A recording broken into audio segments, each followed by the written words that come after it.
When starting your first business more specifically, you need to make it as low risk and as stress-free as possible to give you a good fighting chance of making it in the weird and wonderful world of business. Because the cold hard truth of it is a lot of businesses fail within the first year and even more so in the first 3.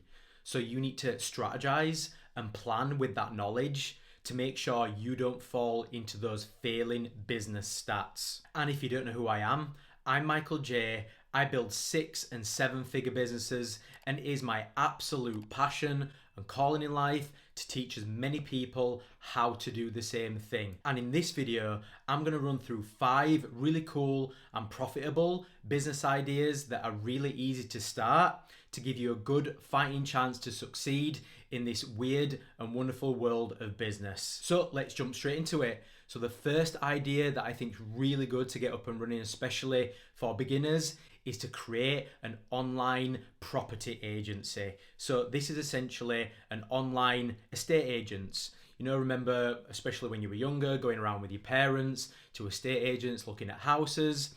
Well, in this new digital era, we can be doing that at home virtually. So it's a huge saving on cost to you specifically, but the client also, and a lot of convenience. So starting with the pros of this business, it's extremely low startup costs and ongoing costs actually, because all you're going to need really is a website at home with no premises, so you don't have to spend out loads of money for a shop. You don't have to spend loads of money on rent. You are going to literally be sat at home on your sofa or hopefully in an office, and you can be running sales through a website. And because of these really low ongoing costs, your margins are very high, especially if it's just you and one-man band. The only thing you're really going to be paying for is a website, and in terms of ongoing costs, you might need to spend a little bit of money on advertising. Also, your staff requirement are probably going to be very low. In fact, you might not need any at all. So it's going to be much easier to manage, because take it from someone who used to have a business with over 20 staff members, it is very stressful and difficult to manage, as well as everything else in the business. But also it's just going to save you on that ongoing cost again. So just building back into those margins, your monthly margins are just going to be very high because you've got no staff, you've got no premises, and so your monthly outgoings are going to be very low, and hopefully your monthly incomings are going to be very high, so the margins are really sweet. So just in terms of the cons of this particular business, because of this new digital era and everyone kind of like getting on board for many years right now, especially in the estate agent world, this is starting to become a little bit more competitive.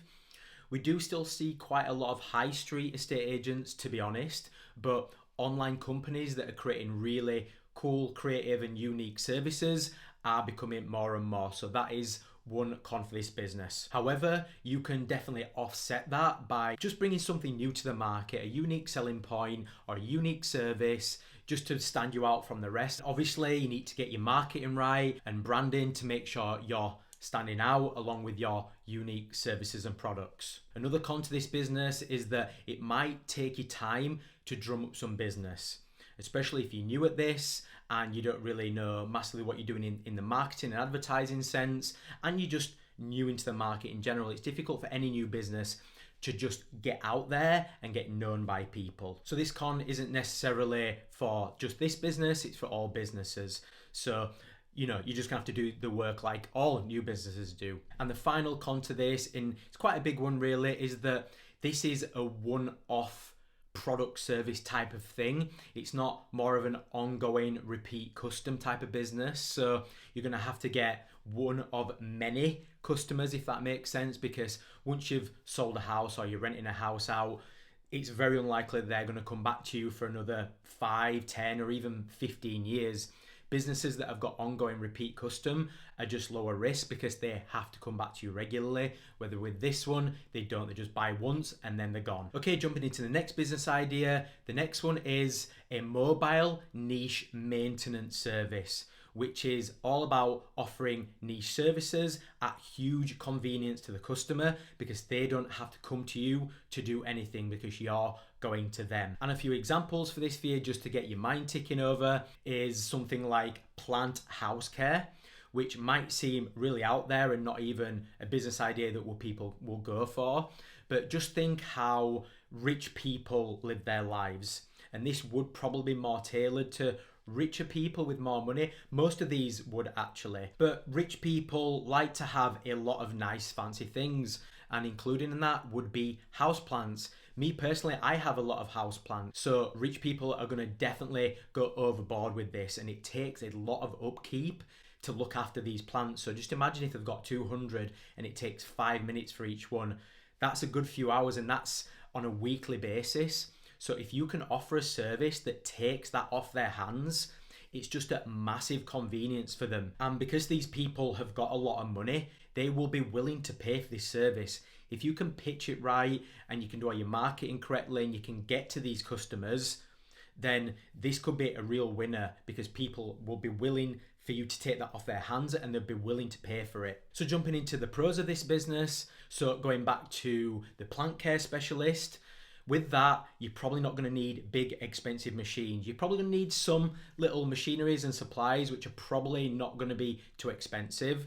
And because you're mobile, again, you don't have a premises, you're not going to be paying loads of rent. It's most likely going to be quite cheap ongoing cost. But again, if you've got a van and you're mobile, then you might need to pay for that up front, and you might need to pay for insurance and petrol and things like that. So because you're mobile, this one's probably going to be a little bit more expensive in terms of the ongoing costs. But in the grand scheme of things, it's still going to be very low regardless.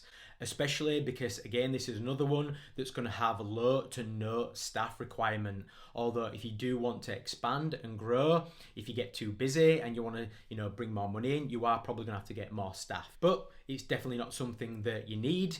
And if you just want to stay a one-man band, that's definitely possible with this business. And with these types of services, they're usually very niche, and so your competition is very low.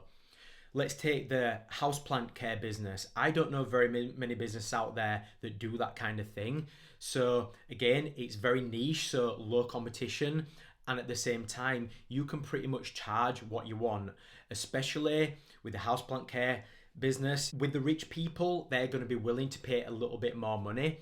If it's a service that's going to be tailored to more the lower end of the market, that people that don't have a lot of money, obviously you're going to be a little bit limited with how much you can charge.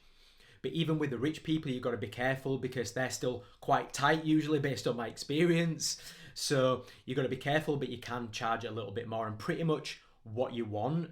And the only difficult thing about that is you're just going to have to sell it really good if it is an expensive service. And a huge pro for this business, unlike the other business, this is a maintenance service type of business. So it's going to be an ongoing requirement, which means that it's not just going to be once. It might even be a once a week thing, especially for the houseplant care service, for example, or it might be a once a month thing. But anything that brings you money in on a consistent basis rather than just a one-off custom, it's always a winner. And if you can do the job right, then you can keep them customers for years, if not forever.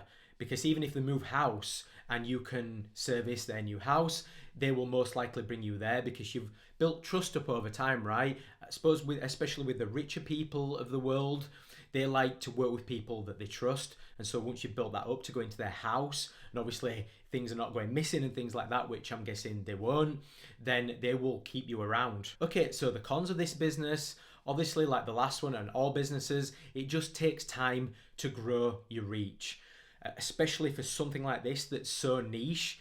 A lot of customers out there who don't even know this type of service exists, so they might not even be searching for this kind of service because they don't know it's out there. So you're going to have to push even harder to find these customers in these niche areas. But once you do and you draw them in and they start paying, it's an absolute winner, especially because you're so niche and your competition's so low. And another point that's close related to the last is that because this is such a niche offering and it's not something that's out there and widely known by everyone, it might be quite a difficult sell, especially because people just don't know what it is and what the benefit is to them. You're going to have to sell it really hard. But again, once you do and you've got them as customers, you could have them for a long time, and there's a very slim chance that anyone that's going to come in terms of competition that's going to steal that custom from you, especially if you've built that trust and confidence up over a number of years. And another con is that you might require some specialist machinery, so the upfront cost might be a little bit more, and to maintain those costs it might be more than some of the other options that we're going to talk about. And obviously, if this is mobile, you're going to need some kind of mobile vehicle, whether that's a van, a car, a bike, whatever it is. So your upfront costs and your ongoing costs are just going to be a little bit more than some of these other options. Okay, jumping straight into the next business idea. This is an influencer partnership manager. And again, with this new digital era, with this onslaught of influencers and online businesses, this provides us entrepreneurs with some amazing opportunity to create some products and services that we can make some decent money on. And a huge part of business is making things convenient for people, right? Just like the last one in terms of maintenance services. We are taking a lot of work and slack off of these influencers that just want to concentrate on creating the content, and we are going to be doing all of work in terms of partnering them up with other brands, with companies, so they can get paid, and in turn we're getting paid for the service for putting them together. And the real truth of it is, a lot of these content creators and influencers out there, they're good at just doing that. And I know quite a few of them, and they're not good at business. They're not businessmen. They're just creatives that create content, and they're very good at it. So why not approach them and offer them a service that's going to take a lot of the slack off? Because at the end of the day, they are creatives, but they still need to make money. And these guys do it full time. So you can offer a service that does all that work for them, partnering them up to make them more money, and you're just going to take your cut of it. So in terms of the pros for this business, because this is another virtual one, it's a huge convenience to you and the client. You don't need a premises, you don't need to go out and meet them in person, although they might want that once or twice a year maybe, or especially upfront in the relationship, but it's definitely not needed, and actually people prefer working like that. And as well as convenience, obviously in turn it's going to save you on costs, because you don't need a premises, you don't need to be traveling here, there and everywhere. You're just going to be sat at home in your office on your computer doing it all from a few clicks of a button and some phone calls. And another big pro of this is that, just like the maintenance service one, this is an ongoing type of business where you can make money consistently over months or even years. This is not going to be just a one-off. And especially if you can prove yourself and you're doing a really good job, and again, just building up that trust and confidence, people want to keep you around and they won't mind paying you. And as I mentioned before, any business where people are almost required to pay you on an ongoing basis is always going to be a winner. And another big pro for this is that because it's quite a niche offering and you can offer one-off or unique services and products, you can pretty much charge what you want. Obviously, if it's going to be too much, you're going to put people off, so it's going to have to be priced effectively.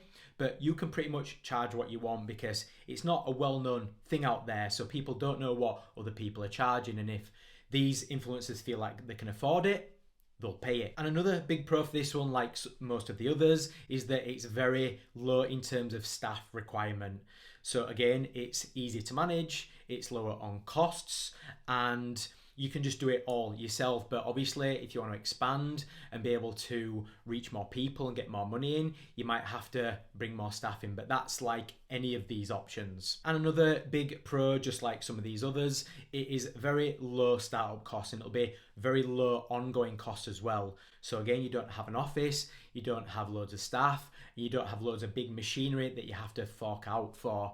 It's literally going to just be you on your computer. So again, just very low costs in general. Obviously, you might need to get a website, you have to pay for advertising, ongoing and whatnot to reach more customers, but that's like with all businesses. Okay, so in terms of the cons of this one, because of the niche nature of this, it may be difficult to find clients first, but then to sell it to them. Although if you find influencers that are really flooded and they're being kind of thinking about this for a while, then it should be quite an easy sell. But actually finding these and actually contacting them, because if they've got millions of followers and they get thousands of messages a week, it might be difficult to kind of filter through. And so that leads on to the next con, which you might need to go through a marketing agency. But if you have to do that, then it's most likely that they've already got that kind of service. And another con is that if you're new into this business and you don't have a lot of evidence to show what you've done, then it might just be another difficult sell. Because if you are approaching people that have got millions of followers, they're going to expect a decent service, right? Especially if you're charging a decent amount and you can't prove it, it might be a difficult sell. But how you can kind of counteract that is by getting free clients or offering your services for free, building up your portfolio over time, and then word of mouth might get around and you can slowly start building your client base up from there. And finally, for this one, it might just be difficult to price up. And this might be a suck it and see type of a thing. You've just got nothing really to compare it to. So just that pricing structure, you might just have to suck it and see. Just go with something that you feel you're happy with for the service and the amount of time that you're putting into it. Then over time, you can slowly increase it or decrease it if people are thinking you're too expensive. Okay, so the next business idea that you can get up and running fairly easily is a consulting and a coaching business, which basically requires you to consult and coach people in a particular niche that you have experience in or you've got a lot of knowledge in, and you feel that you could teach people that. And there are loads of industries and niches that you can teach people in. It can be from horse riding to business to football coaching. There are so many out there, and there are actually a lot of untouched niches where there is very minimal to no competition at all. And this is another business that you can do virtually. Some of these niches might not lend itself well to that. Obviously, if it's kind of teaching horse riding and it needs to be one-to-one, then you might need to have the stables and a horse and everything. But you can teach them through courses, for example. You can do online virtual type of courses where you've actually demonstrated how to get on the horse and things like that, rather than it being a thing where you need to have the person actually there in front of you. And then on top of that, while they're watching those courses and those modules, you can then have one-to-one coaching time with them and consulting time so they can ask any questions live, so actually while they're learning that course. And obviously for niches that don't require a horse or something like that, obviously it can be virtual. So this is one of those that the digital era has nicely introduced for us to offer services and products virtually and make some money from, which leads us nicely onto the first pro, which is just offering convenience and which saves cost to you and your client. Doing it virtually, they can be sat at home, you can be sat at home, you just require a computer, you both log on to a Zoom call or whatever, and you can just get going from there. And as I mentioned a few times in a few of these examples, convenience is one of the best ways to offer businesses and services, because if you can save people a lot of time learn it themselves and costs actually going to, if it's horse riding again, to these stables and having to learn like this, then obviously it's just convenience, and people love convenience and they don't mind paying for it. Horse riding, eventually obviously people are going to need to get on a horse and practice, of course, that's just another example. But for like business or any of these other niches that are out there, you can teach it virtually online, and it's just their convenience being at home. And with this particular business and like a few of the other businesses, the startup costs are very low.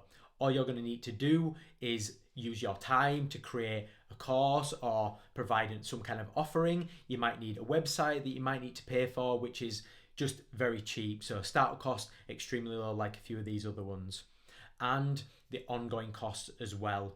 If it's just you, one-man band, again, you've no staff cost there, so it's easier to manage and it's cheaper.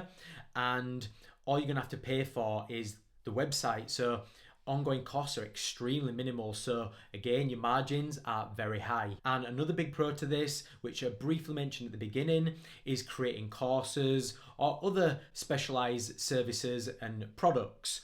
And because you've already got your client base there within that particular niche, it should be a much easier upsell, and so you just bring in more money in. And what I really like about this option is that with all these clients within this one particular niche, you can start building a really solid client base and creating an online community. And you can use anything out there. There's Facebook, there's Slack, there's Discord. And by creating that, you're just building a really solid client base that you're starting to build some kind of community around, that know you, they've got confidence in you, they trust you. And so ongoing sales are just much easier. And jumping into the cons of this one, depending on the niche, your clients might want to meet you in person. So it's just going to be extra cost and inconvenience to you, but obviously there's workarounds for this, right? And if it's a niche that does require that and you don't want to do it, then you might need to go into a different niche. And another con of this, just like any other business out there, getting custom might be a little bit difficult. Specifically for this, because you might find it difficult to prove that you're good at what you do.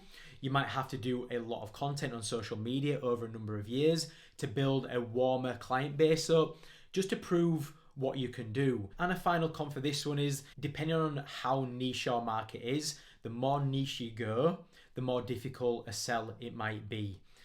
Again, people just might not know that that particular service or product is out there in that particular niche, and there just might be very minimal people that are into that niche, so finding those people also might be difficult, but again, once you find them, it can be an absolute winner. Okay, the fifth and final business idea that is really easy to get up and running is a social media and brand growth agency, which is where you will be essentially helping small businesses grow their social media and just promote their products, services, and to grow their brand. And you'll do this through content strategy, content actual delivery, and just all the marketing activity that usually goes on with helping companies grow and their brand grow. And with this business idea, you can provide as much and as little as you want. So you might have to outsource certain things, but if you can do everything, then that would be great, because it's just a one-man band type of thing. But you can offer photography, videography, content creation, social media management, brand growth, marketing, advertising activities. There are so many things involved in this, and especially in this new digital era with all of these influencers and small businesses that need social media growth, there is a lot of opportunity out there. And jumping into the first pro of this one, very related to that, is that in the digital era, again, we're virtual with this one. So it's a huge cost saving and convenience to you and the clients more specifically. Yes, you might have to meet up with them once in person, but again, that is not needed. Most people these days are not really bothered about doing that. And just like most of these business ideas I've spoken about today, the startup costs are extremely low. It is literally you just providing a service. Obviously, if you're doing photography or videography, you're gonna have to buy a decent camera. But again, once you've bought that once, it might cost you $1,000 or $2,000. You don't have to buy it for a long time. So even that, it's still very low startup cost, right? If you're opening a coffee shop, for example, it might be 50, 60K. This one, it might be a few K, so very low. And also the ongoing costs are extremely low again, because you don't need an office, you don't need any big machinery to keep going, you don't need to pay any rent. It's literally just can be you at home, sat on your computer. So your ongoing costs as well as your upfront costs are very low. Another big pro of this business is that you can pretty much charge what you want to a certain extent, especially if you're providing everything under one roof, just creating huge convenience for the client. You can charge really decent money. But if you're new into this, a little bit of an offset to that is that you're gonna have to provide it much cheaper, almost free initially to build up a portfolio, but over time, you can start upping those prices and really making your margins high. And again, with this one, like quite a lot of the options I've talked about today, staff requirements are extremely low to none at all. Because this again could be a one-man band, and initially it probably is going to be, but again, just like all the options or most of the options talked about today, you can scale this very easily, and you are going to need member staff if you want to do that. But at first, to get it going, very easy because it's got no staff, so it's easy to manage and it's just low cost again. And another big pro with this option is that if you can prove that you're very good in this niche, then you can get custom quite easily. One of the cons of this is actually find the clients, but again, that's with most of these options and most businesses finding these clients, right? But once you've found them and you can prove how good you are and all the services that you offer under one roof, you can keep these clients for years. And from people that I've spoken to who are already in this niche, it is very easy to stand out from the competition. And if you can provide a certain level of quality, you're just going to knock everyone else out of the water. And jumping into the cons of this particular business, this is starting to get a little bit competitive, in all honesty. However, if you can provide niche services and products and you've just got a unique selling point and your quality is very high, you can still beat the competition. And another con of this one, but just like all businesses, you're going to need to prove that you can deliver the goods. So if you are new into it, you might have to offer services again for free to build up a portfolio so you can evidence on your own social media that you can do the job right. So that is the 5 business ideas that are really easy to start, especially for you new budding entrepreneurs and business owners. We need to make it as low risk as possible. And with that, we need to make it low cost. We need to make it low staff requirements because it's just much easier to manage and lower ongoing costs. And we need to make it in a niche that's as low competition as possible. So if you can do all that, you're not going to be going far wrong, and your very first business is just going to be so much easier, and you can stay away from those very high failing stats. So if you got a lot of value from this video, please like the video, please subscribe and share it if you can so it can get to as many people as possible. And until next time,